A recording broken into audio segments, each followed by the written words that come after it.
بسم اللہ الرحمن الرحیم۔ ناظرین کرام، آج کا جو وظیفہ ہے اس کے اندر ذاتی مکان اور رزق میں برکت کے لیے بتایا جائے گا۔ اگر آپ کے پاس رہنے کے لیے ذاتی مکان نہیں ہے، یا آپ بے روزگار ہیں، یا مسافری اور در بدر کے دھکے کھانے پر مجبور ہیں، تو پریشان نہ ہوں۔ یہ جو آیت میں بتا رہا ہوں اس کو 151 مرتبہ روزانہ پڑھ لیں، جب تک کامیاب نہ ہو بار بار پڑھتے رہیں، انشاءاللہ کامیابی آپ کے قدم چومے گی۔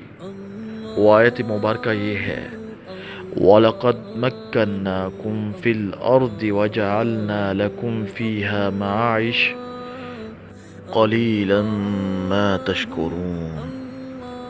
اور ہم نے تمہیں زمین میں جگہ دی اور اس میں تمہاری زندگی کا سامان بنا دیا، تم بہت کم شکر کرتے ہو۔